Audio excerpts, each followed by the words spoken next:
negde u šumama Donje Šlezije, blizu granice današnje Poljske i Češke. Tokom jedne olujne noći 1944. godine nestaje voz. Neobičan voz, već voz koji prema svedočenjima prevozi zlato i najstrožije čuvane dokumente nacističkog rajha. Iako su decenije prošle, ljudi i dalje tragaju, arheolozi kopaju, vlade ćute, a neki veruju da voz uopšte nikada nije ni postojao. Ovo je priča o najvećem izgubljenom vozu u istoriji i tajnama koje je možda odneo sa sobom zauvek. 1944. godine Nemačka gubi rat. Savezničke trupe napreduju sa zapada, a Sovjeti prodiru sa istoka. Adolf Hitler zna da kraj dolazi. Sledi operacija evakuacije vrednosti iz centralne Evrope. Preko 1000 vozova, kamiona i konvoja prevozi zlato i dokumente. Sve što bi moglo kompromitovati nacističke elite. Ali jedan voz se izdvaja.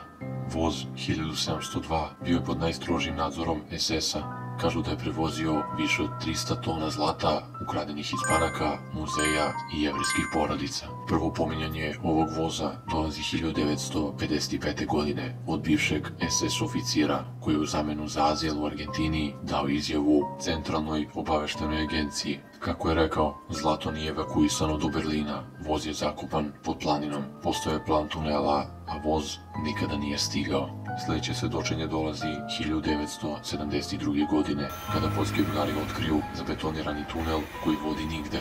U tunelu tragovi šina, ali bez voza, bez jedne stvari, samo tišina. Malo ljudi zna da su nacisti već gradili ogromne podzemne komplekse u tom delu Poljske. Operacija Ries ili Džin podrazumevala je kilometre tunela ispod planina Sovi u Donjoj Šleziji. Tuneli su građeni robovskom radnom snagom iz koncentracionih logora. Više od 20.000 ljudi je umrlo tokom izgradnje.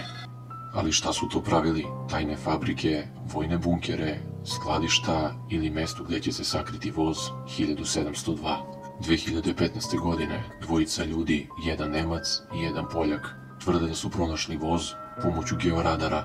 Geološki snimci pokazuju anomaliju dužine 100 metara u obliku voza. Vlada Poljske daje zvaničnu izjavu da veruju u postojanje voza, ali istraživanja prestaju iznenada, bez objašnjenja.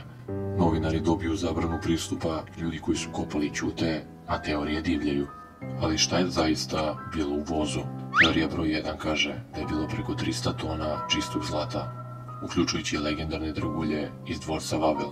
Teorija 2 kaže da su bili nacistički okultni eksperimenti, arheološki nalazi i tajne operacije u Tibetu.